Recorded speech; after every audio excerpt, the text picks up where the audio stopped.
बहुत सारे को लगता है कि क्रिएटिविटी एक टैलेंट है, लेकिन सच में बताऊं तो साइंस ये बताती है कि एक हैबिट है। इनफैक्ट एक स्टैनफोर्ड की स्टडी है जिससे ये मालूम पड़ता है कि आपकी हैबिट से 60% आपकी क्रिएटिविटी और इंक्रीज़ हो सकती है। ठीक है, तो अगर आप क्रिएटिव बनना चाहते हैं और बहुत ज़्यादा क्रिएटिव बनना चाहते हैं, कॉन्स्टेंट होना चाहते हैं उस चीज़ में, तो आपको इंस्पिरेशन की ज़रूरत नहीं है, आपको एक सिस्टम की ज़रूरत है एंड उसको फॉलो करने की ज़रूरत है। Hello guys, very good morning, मैं हूं Adi Bal, welcome back to my new video and blog. So आज की वीडियो में हम बात करने वाले हैं कि आप क्रिएटिव कैसे हो सकते हैं। ठीक है, एंड कॉन्स्टेंटली आपका क्रिएटिव होना कैसे आपको हेल्प कर सकता है आपके लाइफ में एक अच्छा स्टेडी बैलेंस एंड एक फ्लो क्रिएट करने में। ठीक है, तो वीडियो को स्टार्ट करते हैं एंड वीडियो पूरी एंड तक देखना, बहुत ही इंफॉर्मेटिव वीडियो होने वाली है। इसमें मैं वो टिप्स बताने वाला हूँ जो मैं खुद क्रिएटिव होने के लिए करता हूँ। ठीक है, तो पूरी वीडियो देखना। चलो, सबसे पहला पॉइंट ये है कि अपनी बॉडी को ना थोड़ा मूव करो। जब भी आपको ना ऐसा कुछ लग रहा है कि आप आउट ऑफ आइडियाज़ हो, आप कॉपी राइटर हो। मुझे याद है कि मतलब जब मैं फोटोग्राफी करता था और भी बीच में मैंने इंटर्नशिप्स वगैरह की, कॉपी राइटिंग की, और मैंने बहुत मल्टीपल चीज़ों में काम किया है। ठीक है, एंड देन मैं अभी जाके हमारी फ्रूट शॉप संभाल रहा हूँ। तो ये बहुत अलग फील्ड है, लेकिन द थिंग इज़, मैंने जब भी उन चीज़ों में मुझे क्रिएटिव आइडियाज़ चाहिए होते थे ना, तो मैं एक चीज़ बहुत अच्छे से करता था, एंड वो है अपने आप को थोड़ा सा मूव करना। क्योंकि क्या है, एज अ क्रिएटिव हम क्या होता है ना, घंटों तक टेबल पे बैठे होते हैं एक आइडिया के लिए। एक आइडिया आ जाए, कुछ ग्राफिक डिज़ाइनिंग में मैंने किया है, तो वीडियो एडिटिंग भी की है, तो वो आइडिया आ जाए कि मैं इस वीडियो को एडिट कैसे करूँ, इसमें ग्राफिक डिज़ाइन में इसको डिज़ाइन कैसे करूँ इस लोगों को, फिर कॉपी राइटिंग में कैसे मैं लिखूँ इस चीज़ को। तो बहुत घंटों तक हम लोग ना टेबल पे बैठे रहते हैं। पहली सबसे ज़रूरी चीज़ पता है आपको क्या करनी है, अपनी बॉडी को थोड़ा हिलाना है। टेबल से उठ के आप एक काम करो, आप थोड़ा वॉक के लिए जाओ गार्डन में। एंड अभी ना चिड़ियों की बहुत सुंदर आवाज़ आ रही है, तो यस, मतलब बहुत अच्छी चीज़ है। तो आप कोई ऐसी चीज़ कर सकते हो जिससे आपका बॉडी थोड़ा सा मूव करे, ब्लड फ्लो ऐसे बना रहे। एक बहुत ही फेमस स्टडी है स्टैनफोर्ड यूनिवर्सिटी की। ओके, लाइक एक रिसर्चर थे, उनका नाम मैरिली ओपेजो था। I think I am right.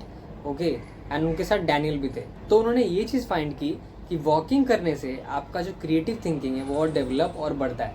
ठीक है, तो ऐसे मतलब उन्होंने पार्टिसिपेंट्स वगैरह रखे एंड उससे फिर उनको मालूम पड़ा कि ये चीज़ लिटरली काम करती है। जिन लोगों ने इसमें पार्टिसिपेट किया था इस रिसर्च में, उनमें ये देखा गया कि उनके अंदर ना 60% ज़्यादा, मतलब 60% ज़्यादा क्रिएटिव आइडियाज़ थे। ओके, एंड अगर आप बैठे रहोगे और जो जो बैठे थे उनसे मतलब कंपैरिजन में 60% मोर क्रिएटिव आइडियाज़, तो समझ सकते हो कि बॉडी का मूवमेंट होना, ब्लड फ्लो होना, वॉक करते रहना, ये कितना इंपॉर्टेंट है। ओके, इसका मतलब ये भी है कि एक्सरसाइज भी कर सकते हो। सेकेंड चीज़ मैं ये बोलूँगा कि क्रिएटिविटी को फोर्स करना बंद करो। हम बहुत बार ना मतलब जानबूझ के सारी चीज़ें करते हैं और कभी कभी क्रिएटिविटी नहीं आती है, एंड हमको चाहिए आइडिया चाहिए। ऑफकोर्स मतलब अगर आप किसी ऑफिस में काम कर रहे हो, जैसे मैं इंटर्नशिप्स कर रहा था, तो मुझे पता है मेरे पर भी थोड़ा फोर्स आता था, क्योंकि the thing is I use to be really creative in my work, in whatever things I have done in my life. Okay, मैं अभी बिजनेस में भी करता हूँ, तो उसमें भी क्रिएटिविटी बहुत लाता हूँ मैं। लाइक सेलिंग में क्रिएटिविटी करनी है, हर चीज़ में दुकान को किस तरह से रखना है उसमें क्रिएटिविटी करनी है। तो जब भी मैं वहाँ पे कहीं भी प्रेजेंट हूँ, तो क्रिएटिविटी होना एक मतलब एक मेरी छाप है कि ये इसने किया, ये आदि बॉय ने, आदित्य ने किया है। ठीक है, तो बहुत बार ना फोर्स करना पड़ता है क्योंकि कभी कभी आइडिया नहीं आते, लेकिन द थिंग इज़ फोर्स नहीं करना चाहिए। और इससे मैंने बहुत एक अच्छी चीज़ सीखी कि लेट गो करने वाली चीज़ वो है, थोड़ा अपने माइंड को ना वंडर करने दो, मतलब वैंडर करने दो एक तरीके से, कि अपने मन को थोड़ा सा इधर उधर ना थोड़ा फैलने दो, घूमने दो। क्योंकि होता क्या है कि जब हम ऐसा करते हैं ना, अपने दिमाग को थोड़ा फ्री छोड़ देते हैं, तो हमारा दिमाग सबकॉन्शियसली वो सारे क्रिएटिव आइडियाज़ को एक साथ लाके ना एक कंजंक्शन पॉइंट पे लाके छोड़ता है, एंड देन एक कोई ना कोई सोल्यूशन आपको मिल जाएगा, या फिर कोई ना कोई एक आइडिया मिलेगा आपको जो कि बहुत क्रिएटिव होगा, आपको जिसकी ज़रूरत थी।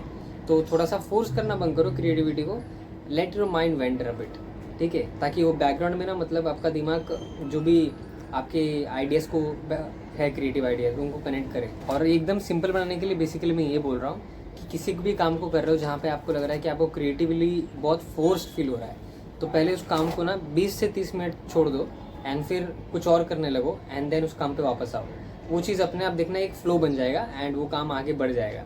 ये होता है, बहुत जगह पे होता है। तीसरी चीज़ मैं ये बोलूँगा कि एकदम वाइडली कंज्यूम करो थोड़ा। आप जिस भी कैटेगरी में, जिस भी चीज़ में आप मतलब इंडस्ट्री में या फील्ड में काम कर रहे हो, उसके अंदर क्रिएटिविटी की अगर ज़रूरत है, एंड मोस्टली होती है, मुझे आजकल के टाइम पे तो जितने भी लोग हैं सब बहुत क्रिएटिव लोग हैं। ठीक है, तो क्रिएटिविटी की ज़रूरत पड़ती है हर एक चीज़ में। तो आप क्या कर सकते हो ना, आप आइडिया कलेक्शन कर सकते हो एंड वो कंजम्पशन से आएगा, कंटेंट कंज्यूम करना पड़ेगा। मैं जब ग्राफिक डिज़ाइनिंग कर रहा था, लोगो वगैरह बनाता था साइड बाय साइड, बताए इसके लिए क्या बोलते हैं, फ्रीलांस के लिए एंड वीडियो एडिट्स के लिए, तो मैं पिंटरेस्ट पे बहुत सारे वीडियोस देखता था, पिंटरेस्ट पे लोगो आइडियाज़ देखता था एंड उससे मेरी थिंकिंग और क्रिएटिविटी और बढ़ने लगी। ठीक है, फोटोग्राफी करता था तो मैं पिंटरेस्ट पे जाके, इंस्टाग्राम पे जाके अच्छे अच्छे जो प्रोफाइल्स होते थे सबको फॉलो कर लेता था एंड सबकी प्रोफाइल मतलब पूरी ऊपर से लेके नीचे सारे की पूरी पूरी प्रोफाइल, मतलब मैं सारी पोस्ट वीडियोस सब कुछ ना एकदम स्कैन कर लेता था एंड उससे ना मुझे भी आइडियाज़ मिल रहे थे कि मैं कैसे फ़ोटोज़ और वीडियोज़ अच्छी अच्छी खींच सकता हूँ, बना सकता हूँ एंड फिर मेरे कस्टमर्स को भी दे सकता हूँ। ठीक है, तो एकदम वाइडली कंज्यूम करो और आइडियाज़ को कलेक्ट करो, और वो किसी भी फील्ड में आप हो, जैसे कि आप थोड़ा सा कंटेंट कंज्यूम कर सकते हो, कंटेंट क्रिएशन में हो तो बहुत ज़रूरी भी होता है। ठीक है, एंड पॉडकास्ट देखो अगर आपको कुछ अलग सीखना है, तो कुछ आपको एक फील्ड में सर्टेन चीज़ सीखनी है तो उसको बारे में, उस चीज़ को पूरी तरीके से कंसिस्टेंटली टाइम दो, उस चीज़ को कंज्यूम करो ताकि उसमें आप अच्छे तरीके से प्रोफेशनल हो जाओ। जैसे कि बहुत सारी स्किल्स हैं, जैसे ट्रेडिंग वगैरह हो गई, ओके, बिजनेस मैनेजमेंट हो गया, डेटा एनालिस्ट हो गया एंड बहुत सारी चीज़ें ऐसी होती हैं। ठीक है, तो आप ये सारी चीज़ें कर सकते हो कि थोड़ा सा कंज्यूम करो, जिस भी आप निश में हो उस चीज़ को ना थोड़ा कंज्यूम करो। अगर आप राइटिंग में बहुत ज़्यादा हो तो बुक्स कंज्यूम करो, जिस भी तरीके की राइटिंग आपको पसंद है आप बुक्स कंज्यूम करोगे तो उसमें एक अलग तरीके की राइटिंग होती है, तो आपको प्रोफेशनल राइटिंग भी आएगी। अब कंज्यूम करना सिर्फ ये नहीं बोलूँगा कि सिर्फ पूरा टाइम आप मोबाइल, लैपटॉप, टीवी के स्क्रीन के सामने बैठे रहो। मैं भी बोलूँगा कि आप लोगों के साथ कन्वर्सेशन करो। जैसे अगर आपको नए नए आइडियाज़ चाहिए तो नए नए ना पॉइंट ऑफ व्यूज़, नए नए ऑब्जर्वेशंस भी आपको सुनने आना चाहिए and be a listener first, then only you can create something out of it, I can say that. Fourth है कैप्चर आइडियाज़ इमिजिएटली। मतलब ये मैं बोलूँगा कि मैं ये करता था एंड जब भी मुझे कोई शॉट दिखता था अच्छा, मैं कैप्चर में, क्योंकि देखो फोटोग्राफी जब मैं करता था ना तो photography is a art of time. ठीक है, मतलब ये मैं शायद थोड़ा गलत बोल सकता हूँ लेकिन मैं मोस्टली सही हूँ, मैं ये बोल सकता हूँ, क्योंकि इस पर हर एक चीज़ ना टाइम पे डिपेंड होती है। अगर आप कोई एक शॉट चाहते हो सर्टेन तरीके से, एंड मैं स्ट्रीट फोटोग्राफी ज़्यादा करता था, मैं ऑफकोर्स पोर्ट्रेट फोटोग्राफी, फिर बाद में अपना क्या बोलते हैं फॉर पोर्टफोलियो के लिए, मतलब दूसरों के मॉडल्स वगैरह के उनकी भी फोटोग्राफी की है मैंने। तो इसके वजह से मुझे वो सब चीज़ तो आती थी, लेकिन स्ट्रीट फोटोग्राफी की वजह से मुझे वो सब चीज़ अच्छे से कैप्चर करना है, क्योंकि फिर उसमें और क्रिएटिविटी में ला पाता था। तो मुझे कोई भी आइडिया आता था, मुझे कोई भी अच्छा एक नज़ारा दिखता था, एक पर्सपेक्टिव दिखता था, मैं सीधा फ़ोन निकाल के क्लिक करता था। पहले तो मेरे पास जब कैमरा था, जब मैं कॉलेज में था तो कैमरा था मेरे पास और मैं फ्रीली बहुत टाइम था तो मैं कैमरा ही लेके घूमता था बैग में, ताकि जब भी मेरा मन करे तो ऐसे 1 घंटा 2 घंटा निकाल के, जैसे कॉलेज वगैरह के बाद 1 घंटा 2 घंटा निकाल के मैं कहीं ना कहीं दोस्तों के साथ चले जाता था, स्कूटी पे बैठ के, कभी CST जाना, मरीन्स जाना, मरीन ड्राइव जाना।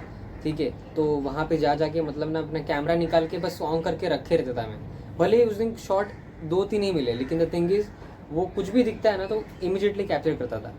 ओके, एंड फिर उसको बाद में एडिटिंग वगैरह में मिला के कुछ ना कुछ बहुत सुंदर करता था। ठीक है, तो वो सब चीज़ें थी एंड ये सब चीज़ें आपको बहुत काम आएंगी, क्योंकि मोस्टली क्या होता है जो ग्राफिक डिज़ाइनिंग में है उनको ये बहुत काम आता है। आपका विजुअल जो क्रिएटिविटी आप विजुअल तरीके से जो आप करते हो, ठीक है, वो बहुत ज़रूरी है एंड वो उससे ही आपको मोस्टली बहुत सारी क्लैरिटी मिलती है और नए नए आइडियाज़ आते रहते हैं। तो जो भी चीज़ आपको ऐसा लगे दिखे तो उस चीज़ को कैप्चर करो इमीडिएटली। एंड कैप्चर का मतलब ये नहीं बोल रहा सिर्फ फ़ोटो खींचो। अगर मैं अभी कभी कभी टाइम पास के लिए बैठ के ना गाने भी लिखता हूँ, तो गाने लिखता हूँ, तो मतलब मैं क्या करता हूँ, जब भी कोई नया आइडिया आता है, कोई भी दिमाग में एक स्ट्राइक होता है ना कि नई धुन आती है, एक नई लाइन आती है, तो उसको मैं वॉइस रिकॉर्डर पे व्हाट्सएप पे मेरा करके माई सेल्फ करके मेरा एक चैट है व्हाट्सएप पे, उसमें मैं क्या करता हूँ अपने आप को रिकॉर्ड करके वो एज ए मेमो भेज देता हूँ। तो फिर मैं वो स्टार करके रखता हूँ या फिर मैं उसको एक पिंग करके रखता हूँ कि मुझे उस पर अगर कुछ काम करना है, उस पर आगे कुछ करना है तो उसको पिंग करके रख देता हूँ, ताकि जब भी वो चैट खोलूँ तो मुझे पता है कि इसके आगे मुझे इसको कंप्लीट करना है। ओके, तो ऐसे ऐसे आ जाके ना फिर, और वो अपने आप कंप्लीट भी हो जाता है। लाइक मैंने एक गाना लिखा है पतंग करके, आप जाके एक मैं लिंक दे दूँगा डिस्क्रिप्शन में, आप सुन सकते हो। गाना मैंने खुद लिखा है एंड उसकी पूरी कंपोजिशन, जो गाने की धुन है वो भी मेरी ही है। लेकिन जो प्रोडक्शन हुआ है गाने का, जो म्यूज़िक प्रोडक्शन है वो मैंने नहीं किया है, म्यूज़िक प्रोडक्शन किसी और ने किया है, बट जो धुन है गाने का में, ओके, एंड लिरिक्स है वो सारा मेरा है। तो आइडिया मेरा था वो सारा चीज़, एंड देन बाकी सिनेमेटोग्राफी वगैरह वो दूसरे ने किया। तो ऐसे ऐसे मैंने जब वो गाना लिखना पहले चालू किया तो 4 लाइन से चालू किया था मैंने, एंड मुझे वो मैं बोल सकता हूँ कि 20 मिनट के अंदर मैंने वो पूरा गाना लिख दिया था। एंड वो बहुत सुंदर, वो कभी चेंज ही नहीं हुआ वो गाना, उसका लिरिक्स कभी किसी ने चेंज ही नहीं किया क्योंकि वो ऑलरेडी वैसे ही बहुत अच्छा लगता है। एंड मैंने सोचा था कि बाद में चेंज करूँगा, लेकिन मुझे भी अभी भी वैसे ही अच्छा लगता है वो गाना। इनफैक्ट मेरे दोस्त अभी भी मुझे कभी कभी, जैसे वो लोग हैंग आउट करते हैं, जो पहले के पुराने कॉलेज के दोस्त हैं, तो वो लोग हैंग आउट करते हैं तो वो वीडियोस भेजते हैं कि मेरे गाने को गा के वो लोग साथ में बैठ के गाते हैं।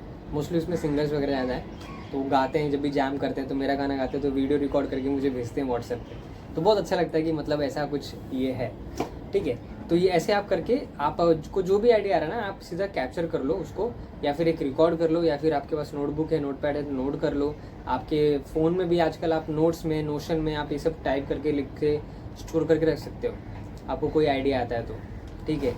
तो ये सारी चीज़ें, तो इमीडिएटली कोई भी आइडिया आ रहा है उसको ना पहले स्टोर कर दो एंड देन उसके बाद उस पर काम करो, तो फिर वो अपने आप धीरे धीरे वो बिल्ड हो जाएगा। फाउंडेशन उसका बिल्ड है ऑलरेडी, उसके ऊपर बिल्डिंग आप खड़ी कर दोगे। क्योंकि मैंने मोस्टली देखा है जो आइडियाज़ बहुत अच्छे होते हैं, मुझे लगता था कि भाई मैं आगे जाके मैं उस पर मैं घर पे आके लिख दूंगा, मुझे याद रहेगा, वो नहीं याद रहते।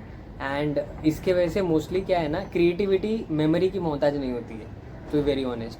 क्रिएटिविटी एक अपना एक अलग एस्पेक्ट ऑफ लाइफ, या फिर अपना मैं माइंड या ब्रेन का एक एस्पेक्ट है। ऑफकोर्स प्रैक्टिस से आता है क्रिएटिविटी, लेकिन मेमोरी का इसमें बहुत कम रोल होता है, थोड़ा सा इंट्यूशन से रिलेटेड होता है ये।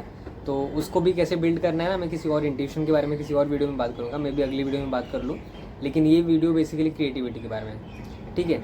तो ऐसा कुछ है। फिफ्थ चीज़, जो सबसे लास्ट चीज़ मैं ये बोलूँगा कि अब ये चीज़ आप बहुत ज़्यादा टाइम तक करोगे ना तो ही आपकी क्रिएटिविटी ज़्यादा बढ़ेगी। जैसे अगर समझ लो शुरुआत में अगर आपने कभी भी बोला कि मैं भाई मुझे ना गाने का शौक़ है, या फिर मुझे गाने लिखने का शौक़ है, लेकिन मैं मतलब आपकी राइटिंग थोड़ी स्टार्टिंग में अच्छी नहीं होगी, लेकिन आप जैसे लिखते जाओगे तो 10 आइडिया अच्छे नहीं होंगे, 20 आइडिया अच्छे नहीं होंगे, 30 आइडिया अच्छे नहीं होंगे, मैं बोल सकता हूँ। लेकिन उसके आगे के आइडियाज़ धीरे धीरे आपको और क्लैरिटी मिलती जाएगी कि उसमें राइटिंग कैसे करनी है। प्लस इन चीज़ों पे फीडबैक लिया करो, तो फीडबैक लोगे ना तो आपके आइडियाज़ और अच्छे होंगे। तो सबसे पहले क्या करो, क्वांटिटी बनाओ पहले तो, फिर बाद में धीरे धीरे क्वालिटी बनती जाएगी। बहुत लोग इसको उल्टा बोलते हैं कि क्वालिटी इंपॉर्टेंट है, but the thing is quality आती ही क्वांटिटी से है। तो you should understand that. And in creative fields आपको क्वांटिटी बहुत ज़रूरी है, बार बार कोई भी एफर्ट करना, बार बार एक चीज़ में मतलब ज़्यादा टाइम बिताना बहुत ज़रूरी है, ताकि आपको आपकी क्रिएटिविटी उस चीज़ की, उस कला की, उस काम की अच्छी हो, ठीक है। तो ये वीडियो थी पूरी क्रिएटिविटी के बारे में, एंड कैसे आप पूरे टाइम क्रिएटिव हो सकते हो। आप अपनी क्रिएटिविटी को मतलब आप ये नहीं कि आपको मतलब कहीं से कुछ ये करना पड़ेगा, वो करना पड़ेगा, नहीं। ये कुछ प्रैक्टिकल टिप्स है जो मैंने अप्लाई की थी अपने लाइफ में, एंड अभी भी मैं करते रहता हूँ ये सब चीज़, ताकि मेरा दिमाग क्रिएटिवली एक्टिव रहे, okay. And yes, this is it for the video. I hope आपको ये वीडियो हेल्पफुल लगा हो, एंड अगर ऐसा है तो प्लीज़ वीडियो को लाइक कर देना, चैनल को सब्सक्राइब कर देना।